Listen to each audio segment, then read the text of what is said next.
ये देश किसी के बाप की जागीर नहीं। जी हाँ, बांग्लादेश में हिंदुओं का फूटा गुस्सा, सड़कों पर उतर आए हिंदू, नई सरकार को दे दिया है अल्टीमेटम। जी हाँ, बताएंगे इसी बीच जब पूरी दुनिया का ध्यान, खास करके भारत का ध्यान बांग्लादेश की ओर है, बांग्लादेश में हिंदुओं की तरफ है, इसी बीच पाकिस्तान भारत को मुस्लिम राष्ट्र बनाने की नापाक मंसूबा पाले बैठा है। जी हाँ दोस्तों, बताएंगे बड़ा खुलासा हुआ है पाकिस्तान को लेकर। भारत को मुस्लिम बहुल राष्ट्र बनाना चाहता है ये, तो वहीं दो तरफ से फंसे भारत को चाइना भी तीसरी ओर से घेरने की बहुत बड़ी साजिश कर रहा है। दोस्तों हुआ है, उसको लेकर भी बड़ा खुलासा। भारत पर नजर रखने के लिए इस नापाक हरकत का कर रहा है इस्तेमाल। दोस्तों एक से एक बड़ी खबर आपको बताएंगे, बस आप वीडियो के अंत तक बने रहेगा। और खबरों में आगे बढ़ने से पहले निरंतर अपने भारत देश का विकास होते हुए देखना चाहते हैं तो इस वीडियो को लाइक करके, चैनल को सब्सक्राइब करके, बेल आइकन दबा के कमेंट में जय हिंद अवश्य कहिएगा। स्पेशली लाइक करना मत भूलिएगा। तो बात करें पहली बड़ी खबर की, जहां पर सीमा पार से फरहतुल्लाह गौरी का ऑर्डर, भारत को गजवाए हिंद बनाना है, भारत को मुस्लिम बहुल राष्ट्र बनाने का नापाक मंसूबा पाले बैठा है ये। दोस्तों बता दें, पाकिस्तानी खुफिया एजेंसी ISI के ISIS मॉड्यूल पर बड़ा खुलासा हुआ है। जब सारी दुनिया, पूरा भारत बांग्लादेश में हो रहे अत्याचार पर नजरें गड़ाए बैठा है, तो उधर इसी चीज का फायदा उठाते हुए पाकिस्तान भारत पर दोहरी मार मारने की कोशिश कर रहा है। दिल्ली से ISIS के वांटेड आतंकी रिजवान की गिरफ्तारी पर बहुत बड़े खुलासे में पता चला है कि पाकिस्तानी खुफिया एजेंसी ISI किस तरह भारत में एक बहुत बड़ा कांड करने की तैयारी कर रही है। भारतीय एजेंसियों की जांच में पता चला है कि रिजवान ISIS मॉड्यूल का हिस्सा है। आतंकवादी रिजवान और अन्य गिरफ्तार आतंकियों से डील करने वाले स्पेसिफिक हैंडलर फिलहाल पाकिस्तान में है। गुजरात के अक्षरधाम हमले का मास्टरमाइंड रहे फरहतुल्लाह गौरी ISI के इशारे पर ISIS का आतंकी मॉड्यूल चला रहा है। बता दें कि फरहतुल्लाह गौरी भारत सरकार से घोषित एक आतंकवादी है। वो भारत से फरार होकर गौरी पाकिस्तान में छुपा हुआ है। फरहतुल्लाह गौरी लगातार साजिश रच रहा है। अब ऐसे में दिल्ली पुलिस की स्पेशल सेल की पूछताछ में नागौरी के बारे में बहुत कुछ जानकारी हाथ लगी है। दोस्तों बता दें, पुलिस के सूत्रों के मुताबिक रिजवान 15 अगस्त से पहले दिल्ली में आतंकी हमला करने की तैयारी कर रहा था और उसने कुछ इस मामले में VVIP इलाकों की रेकी भी की थी। जी हाँ, रिजवान दिल्ली के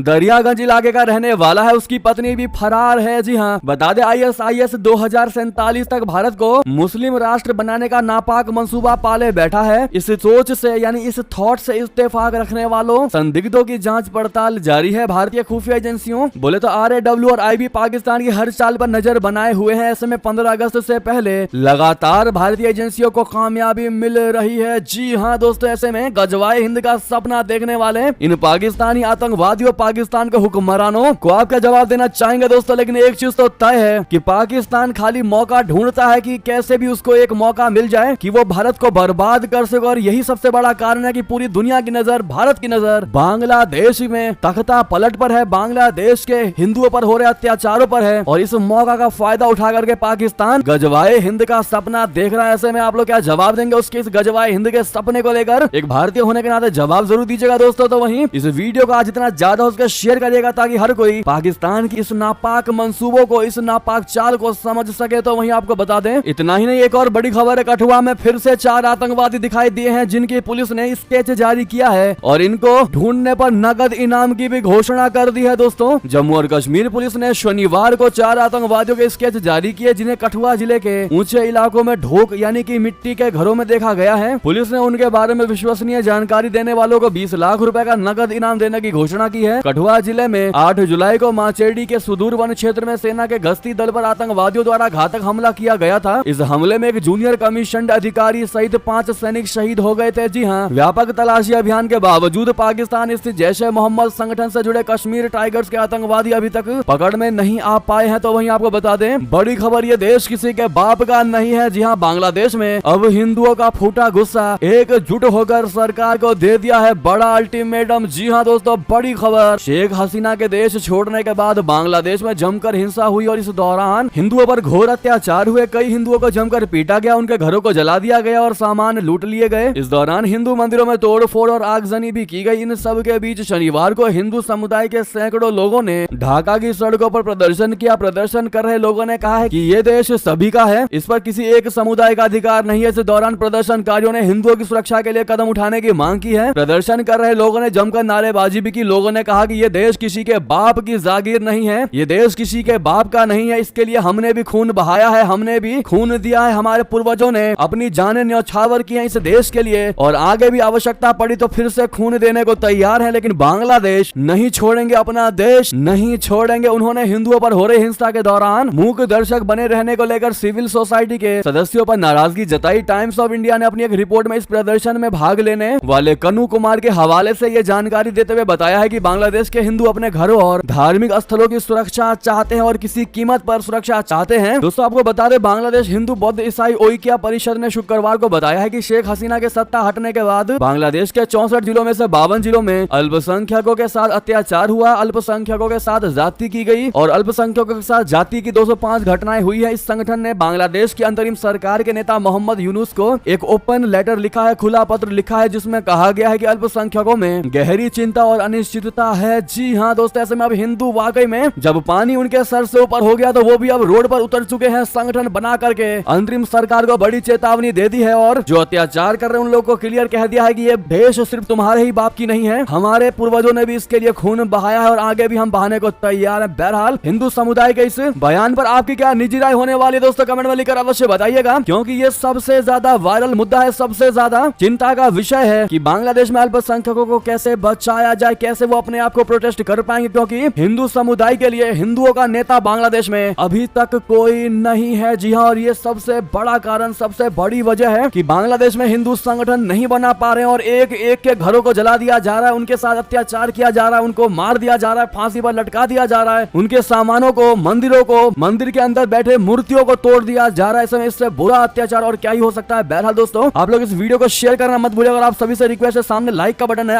अगर अभी तक लाइक नहीं किया तो प्लीज दबा दीजिएगा, 1 सेकंड का काम है। तो वहीं आपको बता दें, बांग्लादेश की खालिदा जिया की पार्टी के नेता ने कहा कि भारत को केवल बांग्लादेश की एक ही पार्टी के साथ संबंध नहीं रखने चाहिए। जी हां, बांग्लादेश की पूर्व प्रधानमंत्री खालिदा जिया की बांग्लादेश नेशनलिस्ट पार्टी बोले तो बीएनपी के महासचिव मिर्जा फखरुल इस्लाम आलमगीर ने कहा है कि बांग्लादेश में क्रांति हुई है। उन्होंने कहा कि शेख हसीना का शासन दमनकारी शासन था, जिसकी वजह से बांग्लादेश के लोगों में बहुत ज्यादा गुस्सा है। भारत का जिक्र करते हुए मिर्जा फखरुल इस्लाम आलमगीर ने कहा कि भारत को केवल बांग्लादेश की एक पार्टी के साथ संबंध नहीं रखने चाहिए। भारत हमारा सबसे बड़ा पड़ोसी है, लोगों को सर्वोच्च प्राथमिकता दी जानी चाहिए, सभी देश हमारे मित्र होने चाहिए, बांग्लादेश में लोकतंत्र की अनुमति दी जानी चाहिए और शेख हसीना को जवाबदेह ठहराया जाना चाहिए। कोई भी उन्हें शरण क्यों नहीं दे रहा है, शेख हसीना को शरण देने से पहले भारत को सोचना चाहिए, इससे लोगों के आपसी रिश्ते प्रभावित होंगे, ये कहना है दोस्तों खालिदा जिया पार्टी के नेताओं की। बहरहाल पर आपकी क्या राय होगी तो वहीं बता दें। इतना ही नहीं, बांग्लादेश में हिंदुओं पर होते हमले देख पाकिस्तानी क्रिकेटर भड़क उठा, कहने लगा कि मेरा खून खौल रहा है। ये सब देखते हुए साथ में यूनाइटेड नेशन को भी जमकर सुनाया। बता दें, बांग्लादेश में हिंदुओं पर हो रहे अत्याचार को लेकर पाकिस्तान के पूर्व क्रिकेटर ने अपनी प्रतिक्रिया दी है। उन्होंने सोशल मीडिया पर वायरल वीडियो देख करके गुस्सा जाहिर किया। दोस्तों, पाकिस्तान के पूर्व क्रिकेटर दानिश कनेरिया ने प्रतिक्रिया दी। उन्होंने कहा कि हिंदुओं पर हो रहे अत्याचारों को लेकर, अत्याचारों को देखकर मेरा खून खौल रहा है। संयुक्त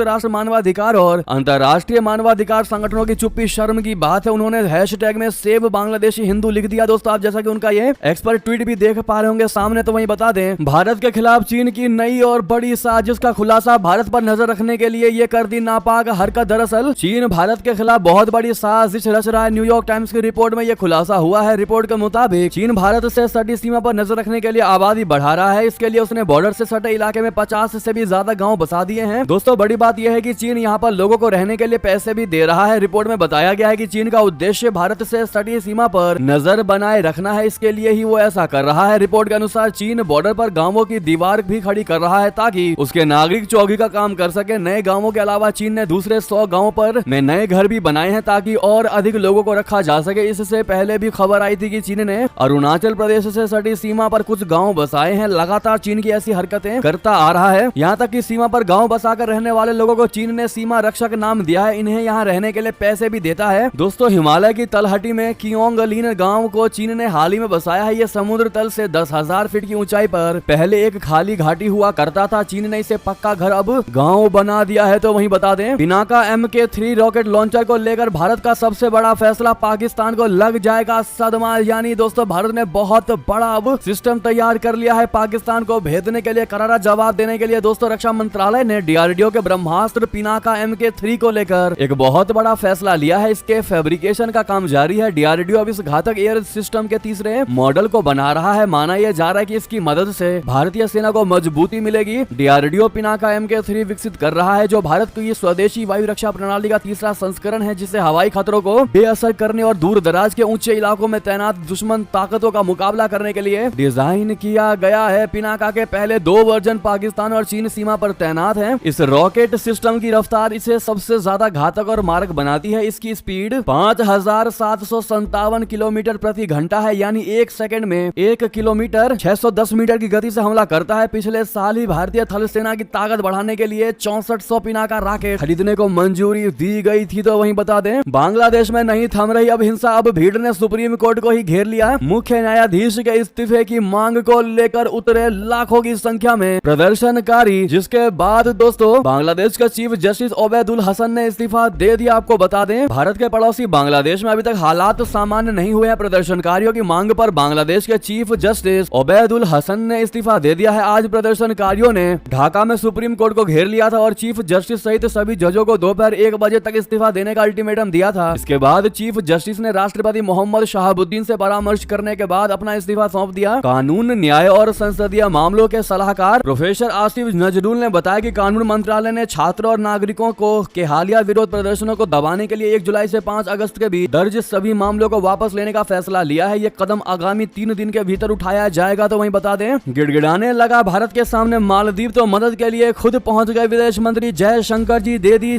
कई सौगातें। बता दें, भारत के विदेश मंत्री जयशंकर जी इस समय मालदीव की यात्रा पर हैं। वो बीते दिन शुक्रवार की शाम मालदीव पहुंच गए। इस यात्रा को मालदीव के लिए काफी अहम महत्वपूर्ण माना जा रहा है, क्योंकि राष्ट्रपति मोहम्मद मुइजू ने चीन की वजह से भारत से अपने रिश्ते खराब कर लिए थे। माना यह जा रहा है कि इस यात्रा से मालदीव अपने रिश्ते सुधारने की कोशिश करेगा। तो वहीं सितंबर में मोहम्मद मुइजू भी भारत की यात्रा पर आ सकते हैं। इससे पहले मुइजू पीएम मोदी के शपथ ग्रहण समारोह में शामिल हुए थे। जयशंकर मालदीव में एक बड़े प्रोजेक्ट का उद्घाटन करेंगे। मालदीव के विदेश मंत्रालय ने अपने बयान में कहा है कि नई दिल्ली और Male high impact community development project और भारत के लिए एक्सिम बैंक की लाइन ऑफ क्रेडिट सुविधा के तहत परियोजनाओं का उद्घाटन करेंगे। तो देखा आपने दोस्तों किस प्रकार से भारत को परेशान करने के बावजूद भी अगर कोई भारत के लिए एक आवाज लगाता है तो भारत दौड़ा चला जाता है। ऐसे में मालदीव को रियलाइज तो हो ही चुका होगा कि चीन कभी भी उसका भरोसेमंद दोस्त नहीं बन सकता, जबकि भारत 24 घंटे में किसी भी क्षण किसी भी पल उसके लिए खड़ा रह सकता है। तो वहीं आपको बता दें, रशिया में घुसे यूक्रेनी सैनिक, तो अमेरिका भी हुआ एक्टिव, कर दिया बड़ी मदद का ऐलान। जी हाँ, रूस के खिलाफ युद्ध में यूक्रेन की मदद के लिए अमेरिका ने उसे अतिरिक्त $12.5 करोड़ अमेरिकी डॉलर के हथियार भेजने का फैसला किया है। व्हाइट हाउस की तरफ से ये जानकारी दी गई है। व्हाइट हाउस ने बताया है कि यूक्रेन को भेजी जा रही अतिरिक्त सैन्य सहायता में अति आवश्यक वायु रक्षा प्रणालियां, टैंक रोधी हथियार और दुश्मन की तरफ से दागे गए गोलों का पता लगाने, उन्हें नष्ट करने में मदद करने वाले रडार शामिल हैं। राष्ट्रीय सुरक्षा प्रवक्ता जॉन किर्बी ने कहा कि रूस के खिलाफ जवाबी कार्रवाई के लिए यूक्रेन अमेरिका की तरफ से उपलब्ध कराए गए हथियारों का इस्तेमाल बाइडेन प्रशासन की नीतियों के अनुरूप ही कर रहा है। बाइडेन प्रशासन ने यूक्रेन को सीमावर्ती क्षेत्रों में रशिया के खिलाफ जवाबी कार्रवाई में इन हथियारों का इस्तेमाल करने की इजाजत दी है। वो देश के भीतरी हिस्सों में स्थित लक्ष्यों को इन हथियारों से निशाना नहीं बना सकता है। हालांकि ये स्पष्ट नहीं किया गया है कि इन हथियारों का इस्तेमाल कितनी दूरी पर स्थित लक्ष्यों पर हमले करने के लिए किया जा सकता है। तो वहीं इजराइल पर हमले को लेकर ईरान में मच गई तगड़ी वाली रार यानी लड़ाई। आपस में बटे राष्ट्रपति और ताकतवर रिवॉल्यूशनरी गार्ड्स, जी हाँ, हमास चीफ इस्माइल हानिया की तेहरान में हत्या को लेकर ईरान में भारी बवाल मचा हुआ है। दरअसल हानिया की हत्या के बाद ईरान ने इजराइल पर हमला करने का ऐलान किया है, लेकिन इजराइल पर हमले को लेकर ईरान में ही 2 फाड़ हो चुका है। ऐसे में ईरान के नवनिर्वाचित राष्ट्रपति मसूद पेजेश्कियन और शक्तिशाली इस्लामिक रिवॉल्यूशनरी गार्ड कॉर्प्स के कुछ कट्टरपंथियों के बीच गतिरोध की स्थिति बन गई है। द टेलीग्राफ की खबर के मुताबिक हानिया की हत्या के बाद इजराइल के खिलाफ कार्रवाई करने को लेकर ईरानी सरकार बट गई है। तो वहीं बता दें, प्रधानमंत्री नरेंद्र मोदी जी ने वायनाड के लैंडस्लाइड से प्रभावित इलाकों का किया एरियल सर्वे और अब पीड़ितों से कर रहे हैं मुलाकात। जी हां, प्रधानमंत्री नरेंद्र मोदी जी ने केरल के वायनाड में लैंडस्लाइड प्रभावित इलाकों का हवाई सर्वेक्षण किया। इसके बाद उन्होंने आपदा से प्रभावित स्थल का दौरा किया। हवाई सर्वेक्षण के दौरान पीएम मोदी ने इरुवा झिंझीपुझा नदी के उद्गम स्थल पर लैंडस्लाइड वाली जगह को देखा। इसके साथ ही उन्होंने त्रासदी से सबसे अधिक प्रभावित क्षेत्रों का भी निरीक्षण किया। प्रधानमंत्री का यह दौरा वायनाड में हुए भूस्खलन के पीड़ितों को सहायता देने और स्थिति का जायजा लेने के लिए किया गया है। दोस्तों, तो वहीं आपको बता दें, डोनाल्ड ट्रंप को मिला किस्मत का साथ। खराबी के बाद प्लेन की हुई इमरजेंसी लैंडिंग। जी हां, बाल बाल बची फिर एक बार ट्रंप की जान। दरअसल अमेरिका में राष्ट्रपति चुनाव के लिए रिपब्लिकन पार्टी का उम्मीदवार डोनाल्ड ट्रंप के विमान में शुक्रवार देर रात उस समय तकनीकी समस्या आ गई जब वो मोन्टाना के बोजमैन में एक जनसभा में शामिल होने के लिए रवाना हुए थे। एक अधिकारी ने बताया कि तकनीकी खराबी के कारण ट्रंप के विमान के मार्ग में बदलाव किया गया और इसे पास के बिलिंग हवाई अड्डे पर सुरक्षित रूप से उतार दिया गया। अधिकारी के मुताबिक पूर्व राष्ट्रपति ट्रंप मोन्टाना से रिपब्लिकन पार्टी के सीनेट उम्मीदवार टीम शीही के समर्थन में एक चुनाव चुनाव रैली में हिस्सा लेने के लिए बोझमैन जा रहे थे।